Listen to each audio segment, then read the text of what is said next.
ఏమాడు 4 ఇస్తా అన్నాడు, 3 ఇస్తా అన్నాడు. ఇప్పుడు 4 లేదు, 3 లేదు, 2 లేదు. దొడ్డే గట్టి కేసీఆర్ ఇచ్చిపోయిండు మా తండ్రి.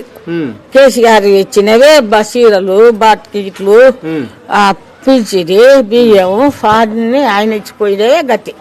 ఎట్లుందేమో మరి 14 నెలల పాలన రేవంత్ రెడ్డి సార్ బాలేదు అని తీసేయాలి. ఎవరిని? రేవంత్ రెడ్డి గారిని. మరి మళ్ళీ ఎవరు ఎక్కాలి?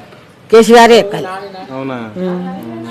మా తండ్రి కేసీఆర్ ఇచ్చి 10 ఏళ్ళలో వెళ్ళే ఇల్లు ఇయ్యలే, మాకు బట్టలు బిల్లు ఇయ్యలే, ఇండ్ల బిల్లు ఇయ్యలే, ఏది ఇయ్యలే. వీడు వచ్చినాక ఉప్పు లేదు. ఊరు మాది ఊరు కొల్లాపురం తాలూకా కల్వకోలు, కొత్తపల్లి మండలం. జిల్లా ఇదివరకు మామనారుడే, ఇప్పుడే నార్కన్లు. పటేల్ బా రేవంత్ రెడ్డి నిజోలు చెప్పకునైనా